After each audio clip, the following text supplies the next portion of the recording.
Hello friends, welcome back to my YouTube channel concept nursing classes. आज की class में RRB nursing superintendent exam special practice test number 239 solve करेंगे।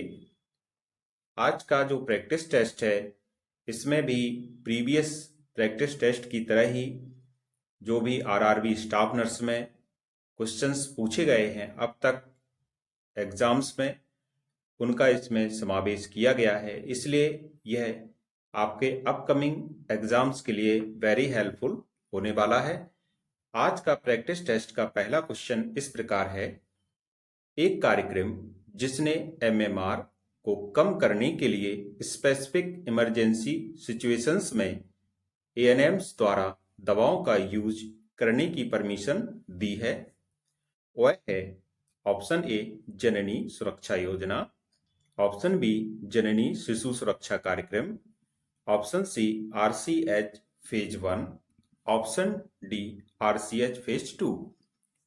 तो एक ऐसा कार्यक्रम है जिसने मैटरनल मॉर्टेलिटी रेट को कम करने के लिए जो एएनएम्स होती हैं उनको दवाओं का यूज, मेडिसिन का यूज करने की परमिशन दे दी है, क्योंकि आप सभी लोग अच्छी तरह से जानते हैं कि दवाओं का यूज, जो भी दवाएं होती हैं, इमरजेंसी सिचुएशंस हो या कोई भी सिचुएशन हो, ये केवल डॉक्टर को दवा लिखने का अधिकार होता है।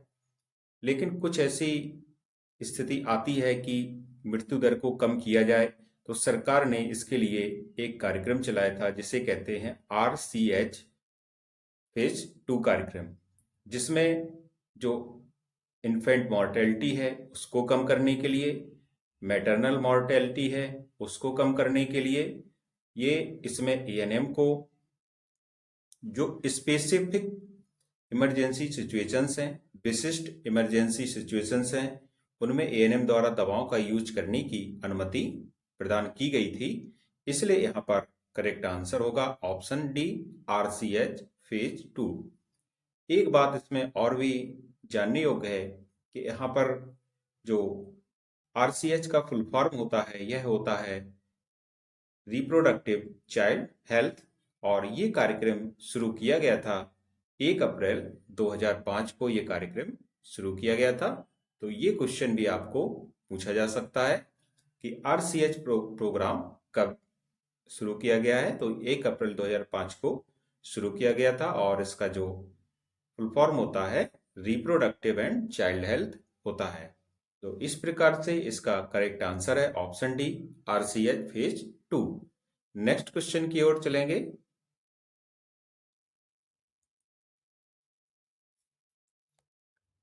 बेड रिडन पेशेंट को फीडिंग देते समय पेशेंट की आइडियल पोजीशन क्या होती है? Option A supine position, option B prone position, option C Fowler's position, option D side lying position. तो बेड रिडन पेशेंट को जब भी फीडिंग देते हैं तो उस पेशेंट की जो पोजीशन होती है यह होती है फॉलर्स पोजीशन, इसलिए यहां पर सी ऑप्शन करेक्ट हो जाएगा। Next question, what is main function of liver? Liver का मुख्य कार्य क्या है? Produces insulin, bile production and excretion, secretion of gastric juice, all of them. यहाँ पर जो लीवर का प्रमुख कार्य होता है यह होता है बाइल प्रोडक्शन एंड एक्सक्रीशन, इसलिए बी ऑप्शन यहाँ पर करेक्ट है। तो लीवर इसके अतिरिक्त और भी इंपॉर्टेंट फंक्शंस करता है, जैसे लीवर ब्लड को प्यूरिफाई करने का काम करता है और जो भी विषाक्त पदार्थ हैं उनको बाहर निकाल करके बॉडी को, जो बॉडी का जो एनवायरनमेंट है उसको प्योर रखता है। तो इस प्रकार से यहाँ पर लेकिन जो क्वेश्चन का आंसर होगा यह होगा bile production and excretion. Next question की ओर चलते हैं। Which of the following is the best indicator of adequate tissue perfusion? Blood pressure, urine output, heart rate, respiratory rate। यहाँ पर जो बेस्ट इंडिकेटर है एडिक्वेट टिश्यू परफ्यूजन का, यह कौन सा है? तो यह होता है यूरिन आउटपुट, इसलिए यहां पर बी ऑप्शन करेक्ट होगा। Urine output is a reliable indicator of adequate tissue perfusion and kidney function. If tissue perfusion is compromised, the kidney receives less blood, leading to decreased urine production. और decrease urine production होगा तो इसका मतलब है कि kidney सही से काम नहीं कर रही है। और यदि यूरिन आउटपुट अच्छा है तो यह माना जाएगा कि टिश्यू परफ्यूजन भी अच्छा है, पर्याप्त है, और किडनी का फंक्शन भी एक अच्छी स्थिति में है। एक नॉर्मल जो यूरिन आउटपुट होता है यह होता है ग्रेटर देन और इक्वल टू 0.5 ml पर केजी बराबर। एक नॉर्मल यूरिन आउटपुट इतना होना चाहिए 0.5 ml पर केजी बराबर। Next question, the primary action of heparin is to, option A dissolve blood clots, prevent clot formation, increase platelet aggregation, reduce blood pressure। तो हमारे शरीर में एक हिपेरिन सब्सटेंस नेचुरली पाया जाता है। तो यह हिपेरिन करता क्या है कि हिपेरिन एक नेचुरल एंटीकोआगुलेंट का काम करता है। तो इसीलिए यहाँ पर जो करेक्ट आंसर है ऑप्शन बी सही होगा, prevent clot formation. Heparin is an anticoagulant that inhibits thrombin and prevents new clots from. It does not dissolve existing clots but prevents their growth. यदि इसका जब एंटीडोट की बात करें तो इसका एंटीडोट होता है प्रोटामीन सल्फेट। नेक्स्ट क्वेश्चन की ओर चलेंगे। Which of the following is an early sign of hypoxia? Hypoxia का अर्ली साइन, सबसे पहला साइन क्या होगा? यदि शरीर में ऑक्सीजन की कमी हो जाए, क्योंकि हाइपोक्सिया का मतलब होता है कि ऑक्सीजन कम होना। Option A cyanosis, option B bradycardia, option C restlessness, option D hypotension. Correct answer होगा इसका, जब भी शरीर में हाइपोक्सिया की स्थिति बने तो सबसे पहले जो इसका अर्ली साइन होता है यह होता है रेस्टलेसनेस या बेचैनी। आदमी को, व्यक्ति को घबराहट, बेचैनी, रेस्टलेसनेस होगी, ये इसका अर्ली साइन होगा। उसके बाद साइनोसिस की स्थिति बनती है। तो यहां पर इसलिए इसका करेक्ट आंसर है option C.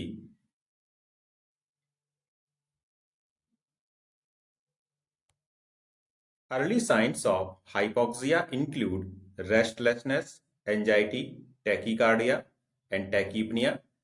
Cyanosis is a late sign indicating severe oxygen deprivation। तो इस प्रकार से जो साइनोसिस है, फिर रेस्टलेसनेस है, एंजाइटी, टैकीकार्डिया, हाल में जो भी हाइपोक्सिया की स्थिति से ये अर्ली सिम्टम्स बनेंगे, उसके बाद साइनोसिस की कंडीशन बनती है, जो यह इंडिकेट करती है कि शरीर में सीवियर ऑक्सीजन की कमी हो गई है। Next question, a patient receiving digoxin should be monitored for. एक पेशेंट में जिसको कि डिगॉक्सिन दिया जा रहा है उसको किसके लिए मॉनिटर करना चाहिए? Hypokalaemia, hypernatraemia, hypertension, hypocalcaemia. Correct answer होगा इसका ऑप्शन ए बिल्कुल सही है, हाइपोकैलेमिया इसका सही आंसर हो जाएगा। हाइपोकैलेमिया का मतलब होता है पोटेशियम का लेवल शरीर में कम हो जाना। जब किसी व्यक्ति को, किसी पेशेंट को डिगॉक्सिन, जो कि डिगॉक्सिन ले रहा है, तो इस पेशेंट में हाइपोकैलेमिया की स्थिति मॉनिटर करनी चाहिए। Low potassium level, that is hypokalemia, increase the risk of digoxin toxicity leading to arrhythmias, nausea and vision disturbances। जब डिगॉक्सिन लेंगे तो हाइपोकैलेमिया की स्थिति बनेगी, लो पोटेशियम लेवल की कंडीशन बनेगी, जिसके कारण एरिथमिया होगा, नौजिया होगा और विजन डिस्टरबेंस देखने को मिलता है। Normal potassium level should be maintain. अब बात आती है जब शरीर में जो पोटेशियम लेवल है यह कितना नॉर्मल माना जाता है, तो that is 3.5 to 5.0 milliequivalent per litre. यह पोटेशियम का एक नॉर्मल स्तर होता है। जब एंटीडोट इसका जो बात करें तो इसका एंटीडोट होता है digoxin immune fab, that is Digibind. Next question की ओर चलेंगे। What is the recommended site for an intramuscular IM injection in an infant under 1 year?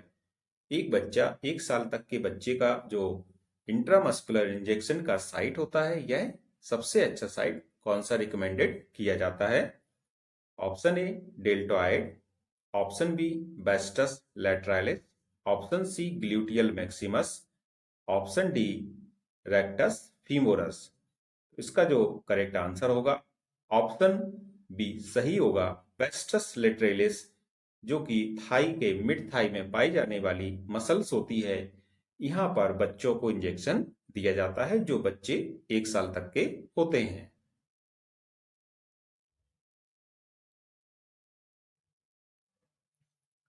The vastus lateralis anterolateral thigh is the preferred IM injection site for infants because it has the largest muscle mass and is away from major nerves and blood vessels।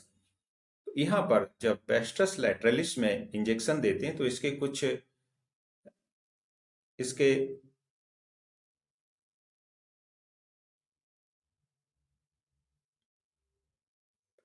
Next question की ओर चलेंगे। Which of the following is the most effective method to prevent hospital acquired infection? Hospital से होने वाले infection से बचने का जो सबसे अच्छा तरीका है यह क्या है? Option A wearing gloves, option B isolating infected patient, option C proper hand hygiene, option D using antibiotics प्रोफाइलैक्टिकली।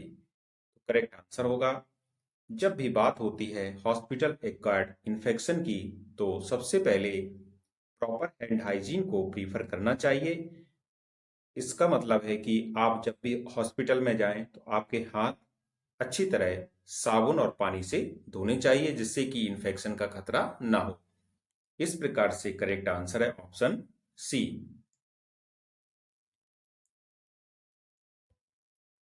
Hand hygiene, washing hands with soap and water or using an alcohol based hand rub is the single most effective way to prevent the spread of hospital acquired infection। Hospital acquired infection से बचने का जो सबसे अच्छा तरीका है यह है हाथ धोना साबुन और पानी से। यदि ये उपलब्ध ना हो तो एल्कोहल बेस्ड जो हैंड रब है उसका प्रयोग करना चाहिए, जैसे कि सैनिटाइजर वगैरह का। तो इस प्रकार से इसका करेक्ट आंसर होगा option C proper hand hygiene. Next question. The normal range of intracranial pressure is ICP 5 to 15 mmHg, 15 to 25 mmHg, 25 to 35 mmHg, 35 to 45 mmHg। Normal range कितनी होती है इंट्राक्रेनियल प्रेशर की? इसका उत्तर सोचिए और बताइए, आपके पास कुछ सेकंड का टाइम है। तो करेक्ट आंसर देखते हैं इसका। ऑप्शन ए बिल्कुल सही होगा, जो नॉर्मल रेंज होती है ICP की that is 5 to 15। Next question की ओर चलेंगे। A patient is receiving IV fluid therapy, which sign indicates fluid overload? एक पेशेंट जो कि IV फ्लूइड थेरेपी ले रहा है, तो इनमें से कौन सा ऐसा लक्षण है जो कि फ्लूइड ओवरलोड बताएगा? Option A dry mucous membrane, hypotension, crackles in lungs, decreased skin turgor. Correct answer होगा इसका option C crackles in lungs. यह जो साइन है यह इंडिकेट करता है फ्लूइड ओवरलोड का।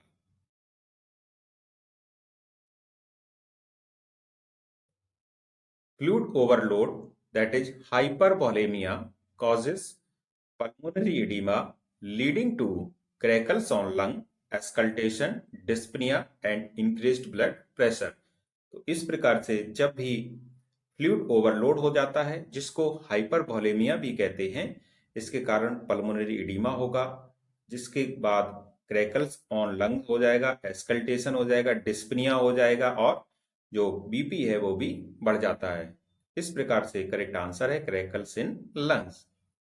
अगला क्वेश्चन है the universal donor is type A, type B, type A B, type O.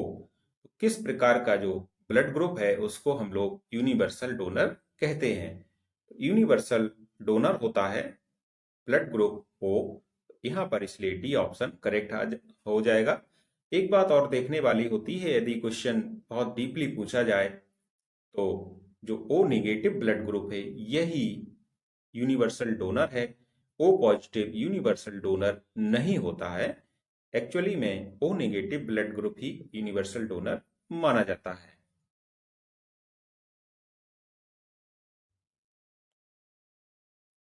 O negative is the universal donor because it has no A or B antigens on red blood cells, reducing the risk of transfusion reaction. AB positive is the universal recipient। अब बात होती है कि यह जो O negative है universal donor क्यों है? यूनिवर्सल डोनर इसलिए है क्योंकि इस ब्लड ग्रुप वाले व्यक्ति में जो आरबीसी होती हैं उनके ऊपर ना तो ए एंटीजन पाया जाता है और ना बी एंटीजन पाया जाता है। मींस ए और बी दोनों एंटीजन का अभाव होता है, तो इसलिए यह अपना ब्लड किसी को भी दे सकता है, क्योंकि देने के टाइम जो ट्रांसफ्यूजन में जो रिएक्शन होने की संभावना है वो नगण्य हो जाएगी।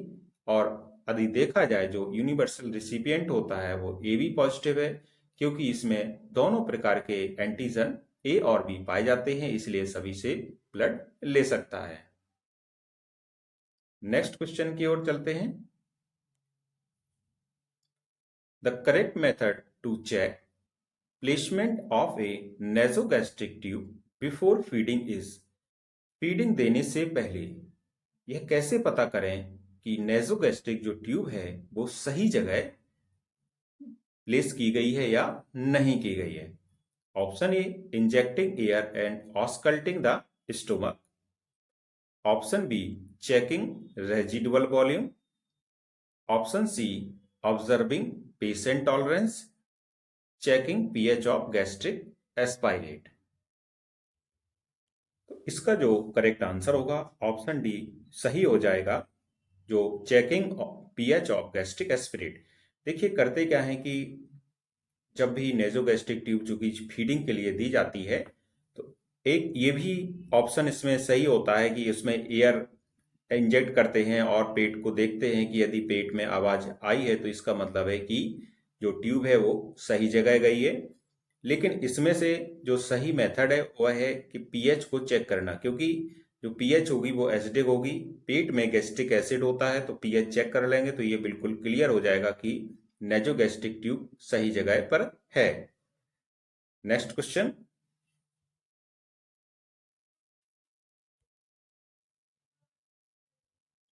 The first line drug of anaphylactic shock is. Option A, diphenhydramine. Option B, epinephrine. Option C, hydrocortisone. Option D, salbutamol. Anaphylactic shock की जो फर्स्ट लाइन ड्रग है यह क्या है? तो करेक्ट आंसर है ऑप्शन बी, एपिनेफ्रिन, जिसका कि दूसरा नाम एड्रीनेलिन भी होता है। यह एनाफाइलेक्टिक की फर्स्ट लाइन ड्रग मानी जाती है। Epinephrine 1:1000, 0.3 to 0.5 mg intramuscular is the first line treatment for anaphylaxis as it reverses airway constriction and hypotension. Antihistamines, diphenhydramine and steroid hydrocortisone are used as adjuncts.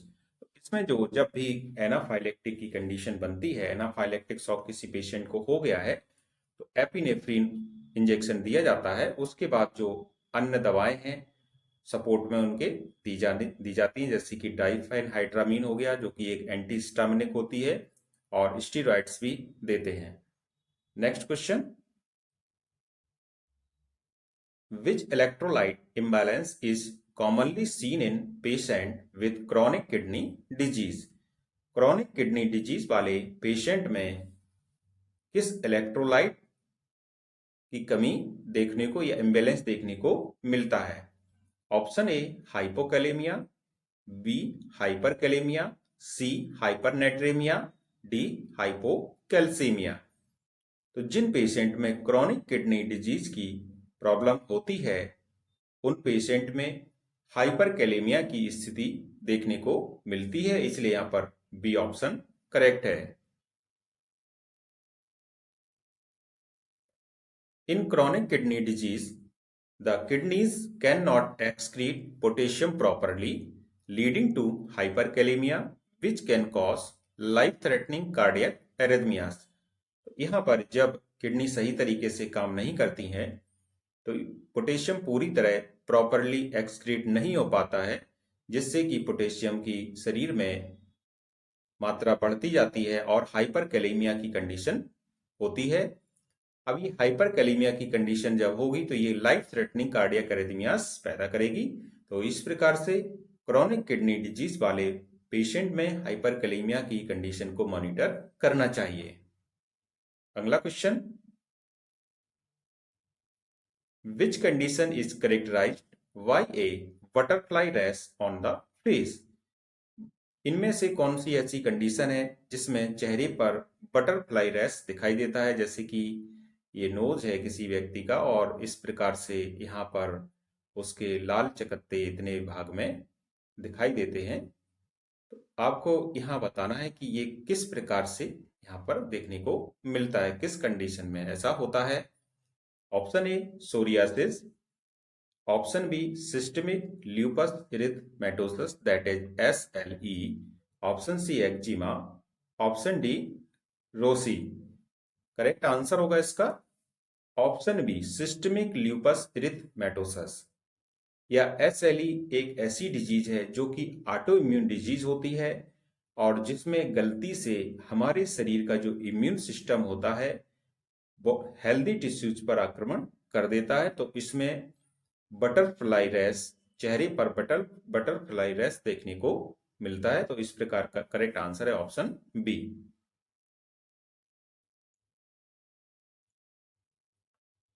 Explanation भी देखेंगे इसका। SLE is an autoimmune disease that presents with a characteristic butterfly-shaped rash over the cheeks and nose, along with joint pain and fatigue. इसके अलावा butterfly shaped rash के अलावा जो भी समस्याएं होगी, ज्वाइंट पेन भी होगा और फैटिक की कंडीशन भी देखने को इसमें मिलती है। Next question, which part of the brain controls balance and coordination? Brain का कौन सा पार्ट बैलेंस और कोऑर्डिनेशन को कंट्रोल करने का काम करता है? Cerebrum, cerebellum, medulla oblongata, thalamus. Correct answer होगा इसका सेरिबेलम एक ऐसा ब्रेन का पार्ट होता है जो कि बैलेंस और कोऑर्डिनेशन को कंट्रोल करने का कार्य करता है। तो इस प्रकार से हम अभी देखते हैं कि हमारे जो मस्तिष्क का आकार कुछ इस प्रकार का होता है। इसके 3 भाग होते हैं। आगे के भाग को हम लोग सेरिब्रम कहते हैं और बीच के भाग को मिड ब्रेन बोला जाता है और जो पीछे का है इसको हम लोग सेरिबेलम कहते हैं। और ये पीछे का भाग ही हमारे जो गति हो रही है, हमारे कोऑर्डिनेशन हो रही है, उनमें गति का कोऑर्डिनेशन करने का, हमारा शरीर का बैलेंस बनाने का कार्य करता है। इसको हम लोग हाइंड ब्रेन भी कहते हैं।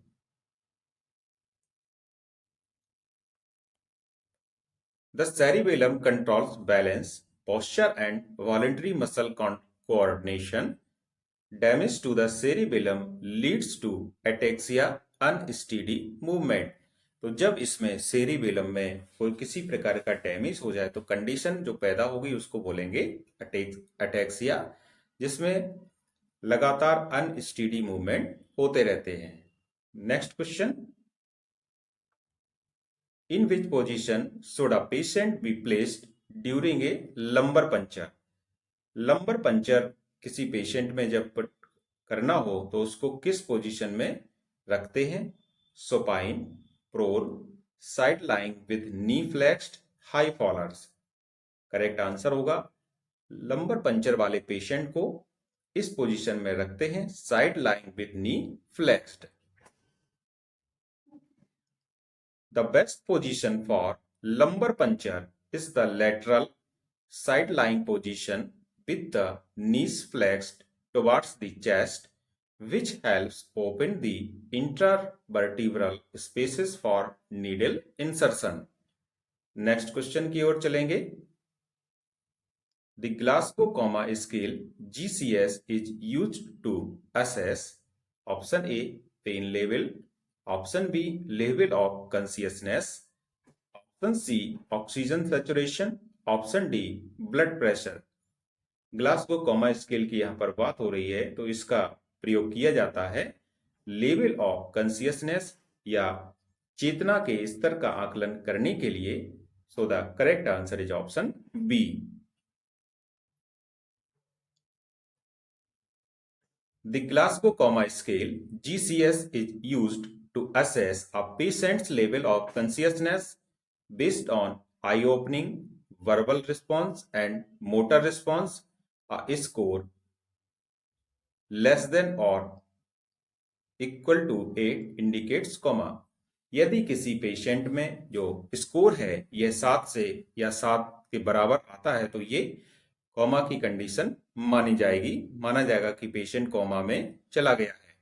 अगला question, which drug is used to reverse opioid overdose?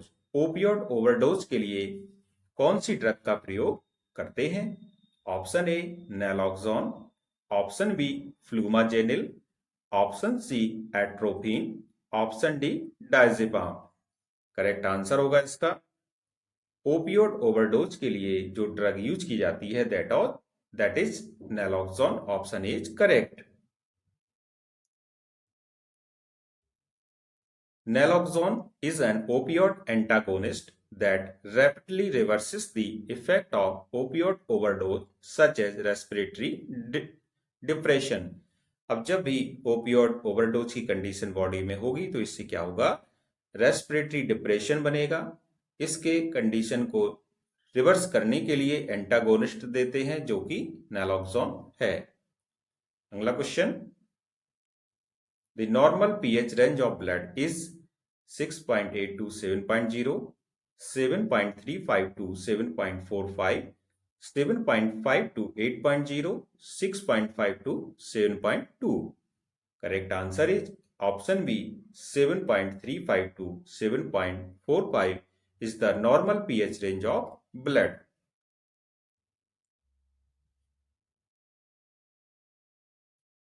Blood pH is tightly regulated between 7.35 to 7.45. Values below 7.35 indicate acidosis, while values above 7.45 indicates alkalosis। यदि 7.35 से कम हो तो ये एसिडोसिस की कंडीशन मानी जाएगी और यदि पीएच 7.45 से अधिक हो रही हो तो एल्कलोसिस की कंडीशन मानी जाती है। Next question, which type of insulin has the fastest onset of action? Regular insulin, NPH insulin, rapid acting insulin, long acting insulin।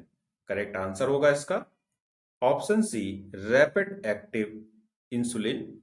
Lispro aspart एक इस प्रकार का इंसुलिन है जो कि फास्टेस्ट ऑनसेट ऑफ एक्शन रखता है। Rapid acting insulin have an onset of 10 to 30 minutes and are used for mealtime glucose control. Regular insulin takes 30 to 60 minutes। तो इसको खाने के पहले लेते हैं और अपना ये जल्दी रिएक्शन कर देता है। Next question, which of the following is an early sign of shock? इनमें से शॉक का अर्ली साइन क्या है? Hypotension, cyanosis, Tachycardia, bradypnea. Correct answer is option C. Tachycardia is the early sign of shock. Tachycardia, that is called increased heart rate, is an early compensatory response in shock to maintain perfusion. Hypotension is a late sign. जो hypotension है वो late sign है और early sign tachycardia होता है. Next question.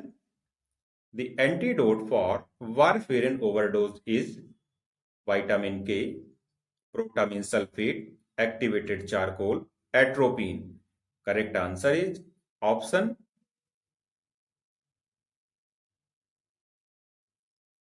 Correct answer होगा इसका option A. Vitamin K is antidote for warfarin overdose. Vitamin K, that is phytonadione, is the antidote for warfarin toxicity. Protamine sulfate is used for heparin overdose.